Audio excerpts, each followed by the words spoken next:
Yang juga jadi perhatian hari ini, Roy Suryo Rismon Sianipar dan Dr. Tifa menjalani pemeriksaan untuk pertama kalinya sebagai tersangka pencemaran nama baik atas kasus tudingan ijazah palsu Jokowi. Kuasa hukum Roy Suryo CS, Ahmad Khozinuddin menyebut bukti yang dimiliki oleh Polda Metro Jaya dianggap tidak memiliki relevansi dengan apa yang dituduhkan. Ia yakin ketiga kliennya tidak terbukti mencemarkan nama baik Jokowi. Roy Suryo CS dijerat dengan pasal 310 dan 311 KUHP terkait pencemaran nama baik dan fitnah terhadap Presiden ke-7 Joko Widodo. Panggilan dari Polda Metro Jaya yang telah secara sepihak dan zalim menetapkan klien kami sebagai tersangka dengan bukti-bukti walaupun banyak tidak memiliki relevansi dengan apa yang dituduhkan dan tidak pernah diketahui secara pasti apakah bukti itu bisa menguatkan tuduhan ada pencemaran, tuduhan ada menyerang kehormatan yang dilaporkan oleh saudara Joko Widodo. Walaupun ada 700 bukti, ada 130 saksi dan 22 ahli, itu semuanya versi penyidik. Kalau tidak ada relevansinya maka tidak bernilai. Roy Suryo CS membawa bukti dalam pemeriksaan perdana sebagai tersangka kasus tudingan ijazah palsu Jokowi di Polda Metro Jaya. Bukti ini akan diadu dengan bukti yang dimiliki penyidik Polda Metro Jaya terkait pasal yang dijeratnya. Sebelum diperiksa, Roy Suryo yang sudah berstatus sebagai tersangka pencemaran nama baik malah terus menyinggung dugaan ijazah palsu milik Wapres Gibran.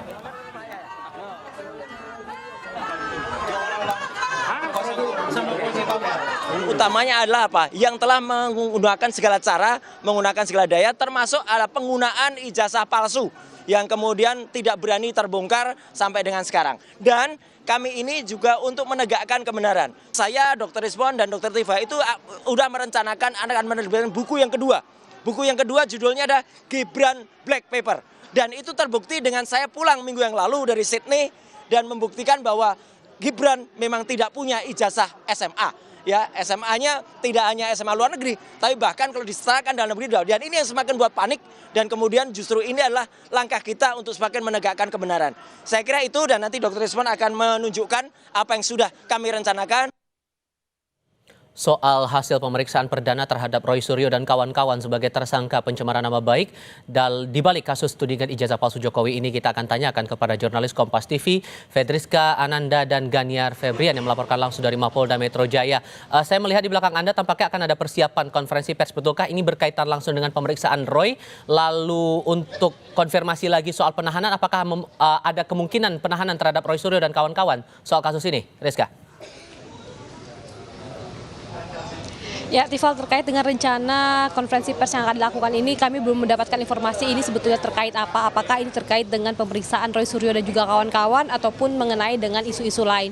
Namun saat ini kami masih mencoba untuk mengkonfirmasi hal tersebut ke pihak Kabid Humas Polda Metro Jaya. Nah, tadi Anda juga menanyakan terkait dengan jalannya pemeriksaan Roy Suryo dan juga kawan-kawan pada hari ini, di mana kalau misalkan informasi yang kami dapatkan, tadi Roy Suryo tiba di Polda Metro Jaya sekitar pukul 10 waktu Indonesia Barat, artinya saat ini sudah hampir 5 jam ataupun hampir 6 jam begitu ya, maksud kami 8 jam Roy Suryo menjalani pemeriksaan terkait dengan tudingan ijazah palsu Presiden ke-7 Joko Widodo, di mana kalau misalkan tadi sebelum menjalani pemeriksaan Roy Suryo juga sempat memberikan keterangan kepada rekan-rekan wartawan, di mana ia katakan bahwa ia optimis untuk tidak ditahan pada hari ini dikarenakan memang terkait dengan pemeriksaan hari ini ia juga membawa bukti yang juga ini merupakan bukti versi dari Roy Suryo dan juga kawan-kawan. Karena kalau misalkan dari kasus ini berjalan, kita lihat juga bagaimana kemudian penyidik Polda Metro Jaya sebetulnya sudah menetapkan 8 orang tersangka yang dibagi menjadi 2 klaster berdasarkan 130 saksi, 22 ahli termasuk juga 723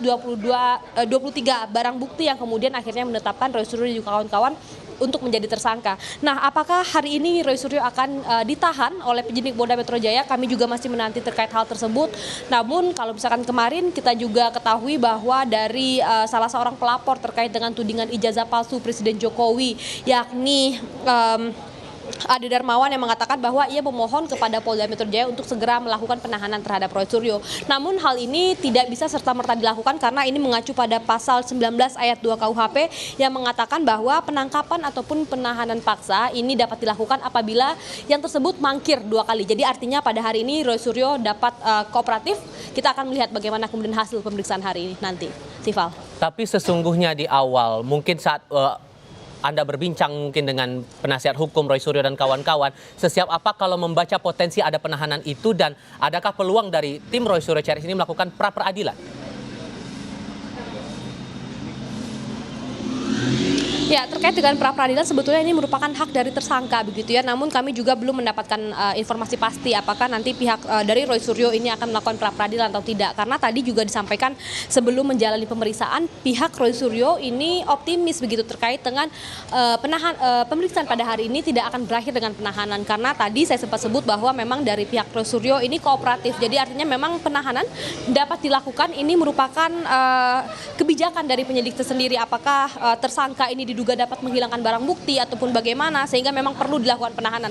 Namun jika memang tersangka ini dinilai kooperatif dan juga memenuhi panggilan polisi seperti yang dilakukan oleh Roy Suryo pada hari ini, mungkin tampaknya tidak perlu dilakukan penahanan. Jadi terkait dengan penahanan sebetulnya ini adalah ranah dari penyidik, kebijakan dari penyidik, bagaimana kemudian pertimbangannya nanti kita juga akan lihat hari ini. Apakah hari ini Roy Suryo setelah ditetapkan sebagai tersangka dan mengalami menjalani pemeriksaan perdana, apakah akan langsung ditahan atau tidak, kita juga masih menanti. Tifal.